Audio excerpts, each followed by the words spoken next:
today. I am going to help you learn some new information about transfer students and some roles that you can play in supporting transfer students in your work. This is being recorded and the slides will be available after the meeting as well for you to refer back to. I know all of you are on your computer, which is good because we want to do a live demonstration of the Michigan Transfer Network a little bit later so that I can walk you through some of the resources that are available to you as a faculty member to support transfer students. We have three primary agenda items today. First, we're going to review key transfer data. We'll have a brief discussion about the faculty role in supporting transfer students. And then we'll spend some time identifying equivalencies in a workshop style format that will be very specific to courses that you teach. So first, I want to walk through what we think in our experience are some of the key data points related to transfer students that we wanted to make sure that we shared with all of you today. This is by no means a comprehensive analysis of transfer student outcomes, but I think in our experience have been some of the more important or helpful data points that faculty are interested in. So the first thing is that what surprises many folks sometimes is that across the nation, about 49% of students who earned a bachelor's degree in 2015 and 2016 academic year had a previous enrollment at a two-year public community college or a community college. In Michigan, that's actually 52%. And so if you think about that, about half the students who earn a bachelor's degree in Michigan, there's about 50,000 bachelor's degree earners in Michigan every year. And about half of those students have had some transfer experience. So I think it is safe to say now that transfer is the norm, not the exception, or at least we have the majority of students are having that transfer experience. However, although 50% of students have earned or have community college credit before they transfer, that isn't the case for everyone. And so we also want to look at what happens to students who started a community college and then transfer. Well, what we know for the students who started in the fall of 2010, and I realized that was 11 years ago, but we do have to give students time to transfer. But according to the National Student Clearinghouse, about 35% of students in Michigan that started at a community college in the fall of 2010 eventually transferred to a university. That would be our transfer out rate, and that exceeds the transfer out rate of community colleges all across the country. However, among those students who transferred, only 1 out of 4 of those students transferred with an associate degree. So about 3/4 of students just transfer with credits. They don't transfer with a degree, compared to 1/3 of students nationally, or 1 of 3 students. So in Michigan, fewer of our students transfer with an associate degree. And then if we look at the last column here, of that 35% of students who transferred, just a little bit over 1/3 of them earn a bachelor's degree within 6 years. So if we look at 9 community college students, about 3 of them transfer, and about 3 of those earn a bachelor's degree, or 1 in 9 students earn a bachelor's degree within 6 years. So while a lot of students who earn a bachelor's degree have community college credit, we think that it would be terrific if more students transferred, more students transferred with an associate degree, and more students eventually earned a bachelor's degree. The other data point that I think is very interesting is that I know many of you are familiar with your primary transfer partners.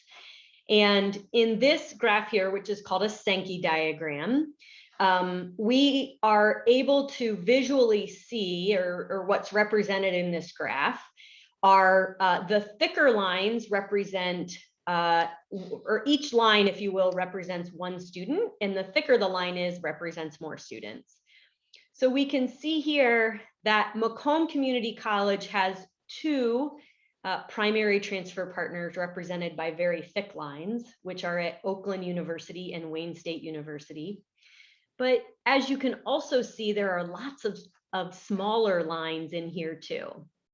And so you'll notice that students are actually transferring everywhere. So while many of us are familiar with our primary transfer partners, what we do know is that among the 28 community colleges, just about every year, those community colleges send students to every public university in Michigan and many of the independent colleges in Michigan. So these patterns of transfer, as you can see here, sort of look a little bit less like patterns. And some folks have said this looks a little bit like chaos in the middle here. But what that really represents is that we have a lot of students who go everywhere, essentially, which makes this work even more important because we have students that are transferring all over the state of Michigan. Another data point that I want to share with you is a diagram of completers. So this chart here is showing you what college credentials students are completing. I have links to all of these reports or tools at the end of the slide deck, so you'll be able to look at those for your own institution as well. But I've selected the state of Michigan, and I looked at associate degree earners in right underneath here. I've selected the 2018-2019 academic year at community colleges. And in 2018-2019, Michigan Community Colleges awarded 22,299 associate degrees. And I have, our friends at CCRC have color coded this graph by different program categories. So the large blue category here represents the arts, humanities, communications, areas as well. And many of you who are from community colleges know that students in those fields are typically earning a liberal arts degree or a general studies degree before they transfer. But I also want to point out a small blue box over here, or colorful box over here in the bottom right corner, which is showing you that that represents exactly 50% of the degrees that we award. So while they're, 100% of our degrees are in other areas in business and health and education, other CTE areas, fully 50% of our students are leaving community colleges with a liberal arts or general studies associate degree before they transfer to the university. Let's then take a look at that same data in a different graph. And what we're able to do here is we're still looking at those 22,299 students who earned an associate degree at community colleges in Michigan. But we have now disaggregated the data by program area and by race ethnicity. And the chart on the left is showing you the number of graduates. And as you can see, the vast majority of those graduates are white students. And the chart on the right here is showing you the percent of 100, essentially. So it's the distribution across the program categories. And we can see here, one thing that I think is really quite interesting is those 50% of students who are earning a degree in the liberal arts, that is not equally distributed across race and ethnicity. So we're seeing, for example, here that, and you can just see this by the big colors, is that far more Black students are earning a degree in liberal arts and arts and humanities than are, for example, at the bottom, Native Hawaiian or other Pacific Islander students. So this is really crucial data that I think is important to unpack. And I'll also mention that we are today looking at this data that is statewide, but you can also select your own college. I've also selected community colleges. This information is available for bachelor's degrees, and you can select your university as well and look at those bachelor's degrees. Oops. The last thing I want to look at is when we disaggregate data by sex.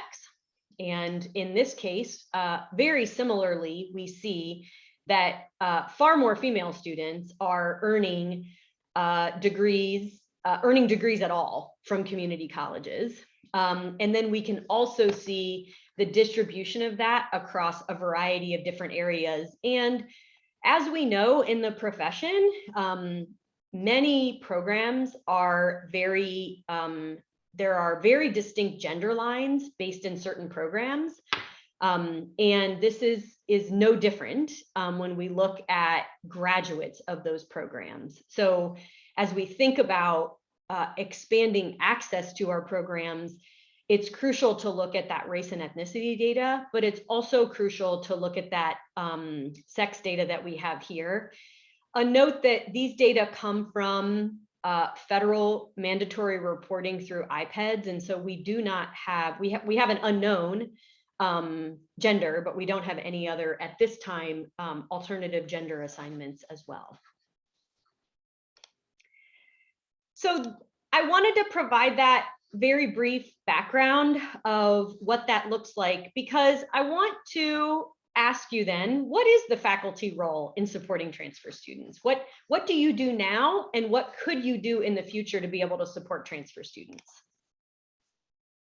And this is the time that you can unmute.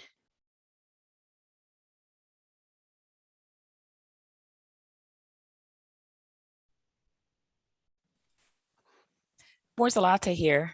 Is that you just want us to share? Please.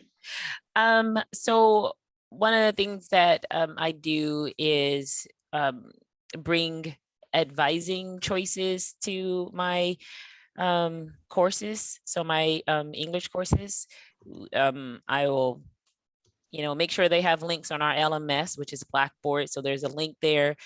And I will usually at least once a semester spend some time around, in the course, like maybe 10-15 minutes in the course, actually going through maybe if we have a video or something, and giving students a time to talk about what they think they're going to major in and have a conversation. Great.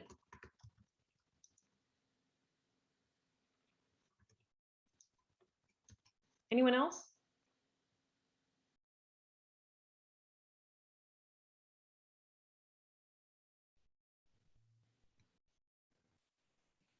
Oh, it's me too. I'm sorry. The other thing, we have an honors program at the community college. So I do tell students some detail about that, because we worked really hard to make sure that that program isn't just open to the the traditional students. So, and a lot of students don't know that they can come and be there for like a semester, X amount of credits, and still get into the honors program. So I spent some time on that. Excellent. Hi, I'm Sarah Wangler. I'm at NMC. And one of the things that we do here is that we have faculty advisors for our students in their area of study. So I think that's a connection that we can make with our students who want to transfer and have kind of a one-on-one discussion with them. And generally they're assigned a random advisor, but I know that some of our faculty will, in their upper division classes, just kind of offer to do advising appointments with any of their students who they have currently. Terrific. Jennifer? Well, I'm new to all of this, so and I think one of the reasons I wanted to be here is because we've actually redesigned our entire major at Calvin so that it is much more transfer friendly. But I think my question for everyone is, how do we let you all know that? Because we have a very, that was one of our goals, was to be transfer friendly, but we're not sure how to tell people that it is. And so as the chair, I do advise all our transfer students. They have an appointment with me when they come, and I help them understand exactly how everything fits and what I can do to make substitutions and things like that. But yeah, my larger question is really the connection between those of us at universities. Yeah, so we'll talk about that in a moment. Yeah, great. Maria. Yeah, that's great, Jennifer. I'm also at a 4-year institution at Michigan Tech, and have that same question. Many people don't even know that Michigan Tech has an English major. But also, I guess, something that I am able to do, I also am our undergrad advisor, is when I do have potential transfer students who identify to us, they reach out with interest. I've actually done some advising with them before they arrive. So, oh, you've got another year at GRCC, let's talk about what courses you would take that are going to transfer well here. We're able to do that because we're a relatively small program. But I liked the earlier session focus on making these cross-campus connections, because I think that's a possibility. When a student starts to look at a transfer endpoint, then there's some real possibilities for us to help them make good choices for their last semester at the community college. Love it. That's great. This is all wonderful, and I think those interpersonal relationships that Sue and Selena talked about is so crucial between faculty, but also with students as well. So I appreciate you all bringing up those really terrific roles that you play. I want to share with you now another role that faculty can play in supporting transfer students. And in many respects, we talk a lot about transfer, about individual students. But one of the most effective ways, Jennifer, this speaks to your comment earlier, is to help students is by ensuring that your courses transfer to universities and that universities accept courses from community colleges. And I use the paradigm of community colleges, universities, recognizing that we also have lateral transfer between universities and between community colleges. So what I'd like to do now is walk you through a process of the role that you can play in ensuring that your courses transfer to other institutions. And we can do that on the Michigan Transfer Network. And so if you are obviously, I was just going to say, if you are on your computer, which obviously you are, and if you go to our website at www.mytransfer.org, and I put a link to that in the chat, you'll see this homepage, and I'm so delighted that we have a picture of some students from Michigan Tech right up here at the top. So thanks for loaning us that picture for the Transfer Network website. And this has a lot of terrific resources on it for you to help students when you're doing your advising. But as I mentioned, it's really crucial that one of the first things that community college folks hear from students is it's important that my classes transfer. I don't want to retake a course when I go someplace else if I feel like I've already learned those learning outcomes and kind of achieved those competencies. So I know this can be challenging to watch my screen, but I want to walk you through quickly how you can do this and how you can learn about how this works at your campus. So if you go to the Michigan Transfer Network and you click on the button under Transfer Your Courses where it says More, you'll come to a page that looks like this. And students can search for transfer equivalencies by sending institution or by receiving institution. So the sending institution is from which you plan to transfer, and this receiving institution is where you want to transfer. And we'll click Start Search. And then we're going to start with sending institution. And if I go to the next page, I can search for my equivalency. So I've created an example here, and I'm going to pretend that I'm at Grand Rapids Community College and I teach English 101. And so I'm going to enter that information in here. I don't need to select a receiving institution, but I'm going to click the button for search, and it will take me to the next screen that shows me how over here we see English 101 at GRCC and how that course transfers to all of these institutions across the state of Michigan. We see the receiving institution, the subject and course number that the student receives credit for, the course title, and the number of credits they receive when they transfer. Now we have some additional detail over here because students may earn just like credit for the course, but sometimes there's general credit, waived credits, and then we have the option of putting in here when the equivalency starts and ends, because you know course numbers change and that type of thing, so we can include that. And then if you click on details, you can just get some more comments, or it's really just the same information, but you'll see it for one of those equivalencies. So for Mercelada and her colleagues in the English department, we can see here how English 101 transfers, and this is crucially important for students to know, because if they are destined for earning a bachelor's degree at Aquinas College, they know that by taking English 101, they will get credit for EH 100 at Aquinas College. If you're at a university, you can also do the same search, but you can do the search from the receiving institution. In this case, I've added, I'm assuming I am the receiving institution at Wayne State, and I'm looking up Theater 1211. Maybe that's the course that I teach, and I click search. I get similar results. They look slightly different, but as you can see here, all of my results are Theater 1211 at Wayne State, because that's the information that I asked for.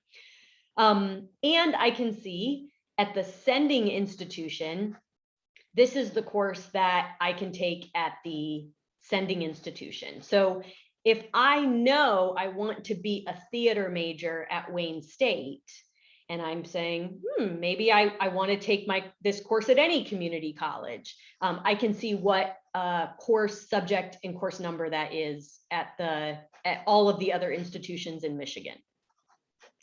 So this looks quite good, and congratulations to the folks at Wayne State, because they take Theater 1211 from a lot of institutions across the state. However, if I move on to the next slide, sometimes a place where faculty can be very helpful is when theater, where we see here THR 1XXX, here's theater level 1000 from, and that's at Wayne State. At Henry Ford College, we have a variety of different courses over here, but there is no such thing as Theater 1000 XXX at Wayne State University. That's what we would call a student earning general credit for that. And it's really quite unclear to students, well, what do I actually get if I take THEA 133 at Henry Ford College? So this is an opportunity where Henry Ford and Wayne State could work together to establish what we would call the direct equivalency, which are when we have a course number that aligns with the course number here. Okay, so some of you may have been doing this on your own with your own course, and some of you may have been following along while we were, and sorry, some of these things are still stuck in here because I didn't want to go into presentation mode. Any questions or discussion about that? Before I open it up, I will say that Katie and Jenny are going to be talking about in more detail over the next couple of months about how you can get more involved in this, but we wanted to just provide you with an overview of how you can access the information.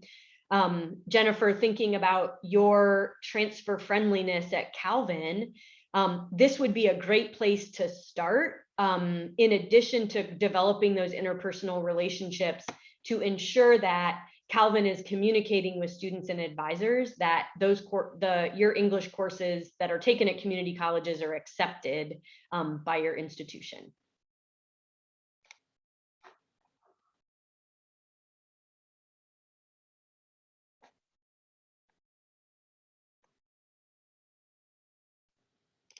Any questions?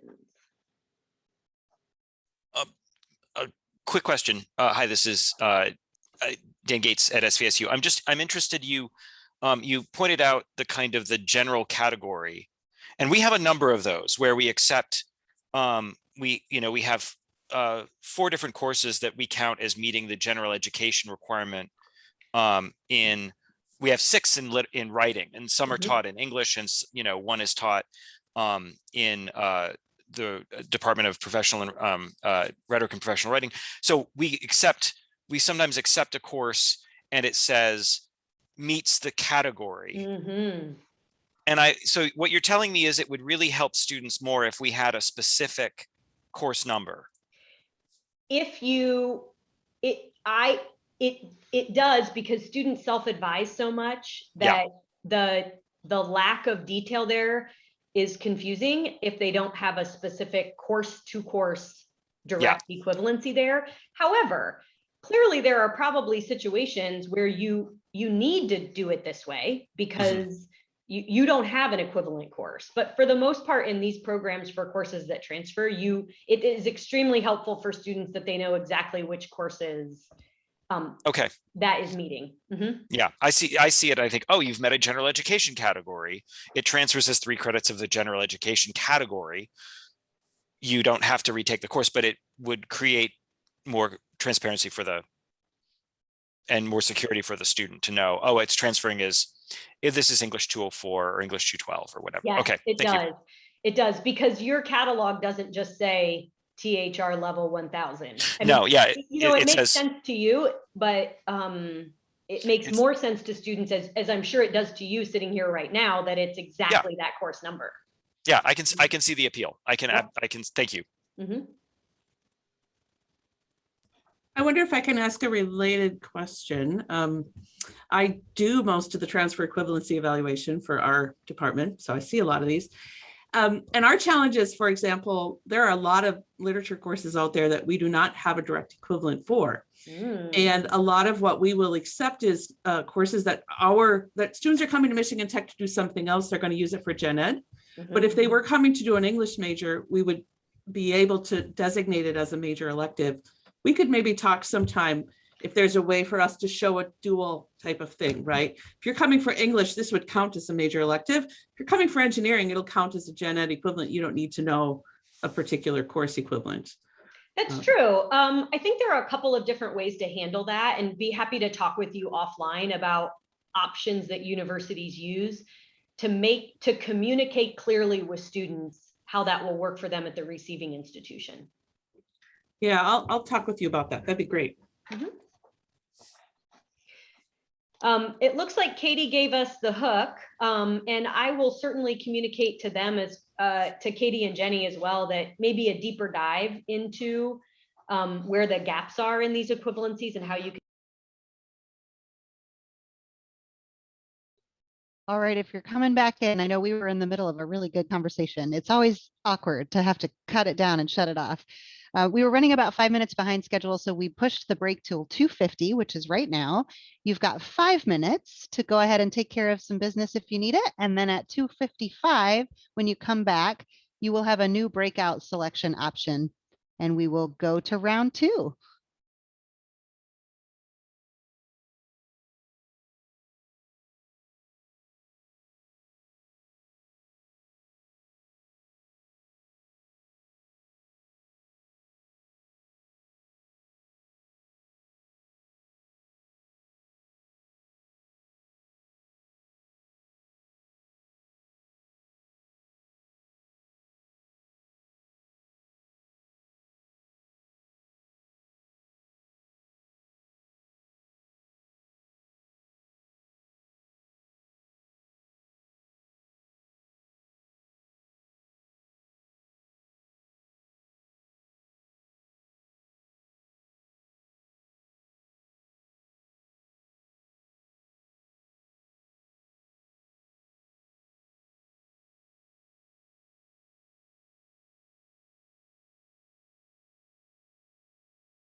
Katie, can you clarify that you have opened the new breakouts? I have opened the Okay. new breakouts. Yep. And I should probably put that in the chat as well.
We'll give it 30 seconds to see if other folks will join and then get started.